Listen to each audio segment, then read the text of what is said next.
It's gonna have lots of pokey little branches. You gotta be really careful. There's gonna be lots of pokey branches that could scratch you. I used to love it. The rare occasion Dad would take down a tree. It was so fun to climb all over. Careful, buddy.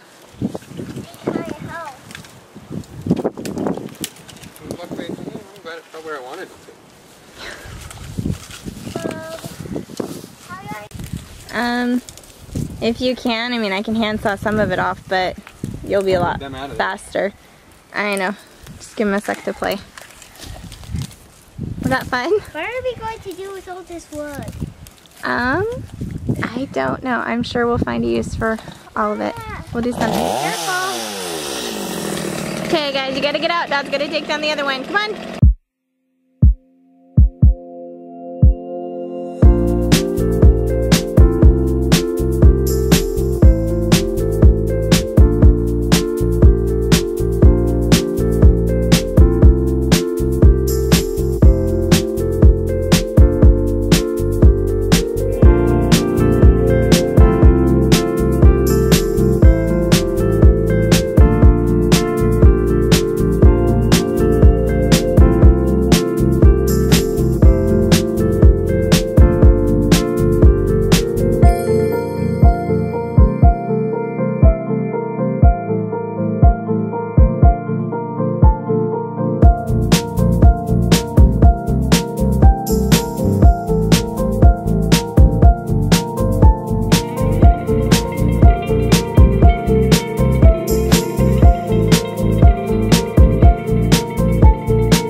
Alright, we were just cutting up the tree and we saw a nest. We did not see the nest before. It was hiding up in there pretty good, but it's a robin's egg nest. Look at those beautiful eggs. So, the eggs are intact, the nest is intact somehow magically. We're gonna try to put it over here next to where it was and put some other branches over here for protection. I'm hoping the mama bird will come back. Honestly, I don't know. If I knew more about robin's eggs, I would just, you know, pop them in my incubator, but that's probably not a good plan. So we're gonna do our best to try to pull some branches and kind of make this tree-like and see if the mama will come back. As I said, we did not notice the nest. I've been over here messing with these trees multiple days last week and I never saw a nest, so it sucks, but I also don't know that it was avoidable. Back up, buddy.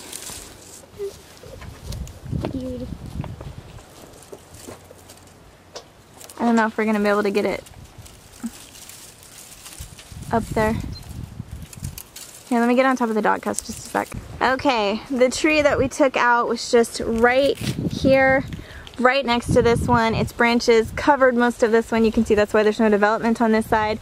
So we put the nest right up in here, and we've put some branches up there. We've zip tied them on as secure as we can get them, and I'm really hoping somehow the mama bird will accept that, but honestly, she may not. It's tricky with wild birds, and we've done the best we can. I'm really bummed that we messed up the tree with the eggs in it. If I would have seen the nest, I never would have cut it down. But it was already down. And most of the limbs taken off before we even saw the nest. So unfortunately, what's done is done, and we've done our best to kind of fix the situation. Kids are having a good time with these little hand saws, working their arm muscles. Good job, buddy. So we got a lot done. This whole pile here needs to be moved elsewhere. We got some more branches that are over here that we need to get moved. We're not going to do more of it today though. We just had dinner. Hopefully we'll get out here tomorrow. There's our two big trees there and there. So I guess I didn't explain earlier why we cut down these trees. Sorry, it's allergy season. It's kicking in and I have seasonal allergies. So the reason that I cut these down is because I had the idea that I wanted to put a flower garden, just a skinny one, right along the peafowl enclosure, which obviously they're not in it right now, but I'd really like to put one there. And we didn't have materials on hand to be able to build a little bit of a raised bed right there for me to do this in. And so, because we were already going to take out several different trees around the yard, bad placement, or they were causing damage, or various reasons, we decided to go ahead. Well, I decided, if you hear screaming, it's just my kids, they're fine. I decided I wanted them down, and I went in and I'm like, hey Kurt, can you cut down a couple trees for me? So being the good husband he is, he popped out and he cut down some trees for me. I'm gonna be putting flowers in over there, and I'm kind of excited for it. I'm hoping I can get that all done in the next week or so, so that it's kind of established a little bit before I have surgery, because I won't be able to get out and do much with it for a while. This is going to be the peafowl enclosure. This was at one point someone's garden, and these posts are put in with concrete, so it's pretty sturdy. We just need to be able to afford to get really good fencing on here to protect them from predators and keep them in, and put some kind of a topper on it, and that is just not in the budget this year. But eventually, hopefully next spring, we can get that done. So this is where I want to put the garden. I want it to come out and go down all the way, the whole length of it. I'm thinking it'll come out about 2 feet, and then with the tree trunks it'll be more like 2.5, 3. But yeah, that's where we're planning on putting it. We are going to mow it down as short as we can, and then we are borrowing a tiller from some really sweet local friends who are letting us use it. Kurt's gonna till it for me. I prefer no-till methods, but to try to get a handle on the grass when I don't have time to do the cardboard method right now, we're just gonna go ahead and till it under. I'm gonna put soil on top of that also, and hopefully that will work. I'm really looking forward to getting this in and having some pretty flowers out here, because it's not bad. It's just, I mean, it's still a pretty view, but can you imagine? Just imagine all those beautiful flowers all through here. I think it's gonna look awesome.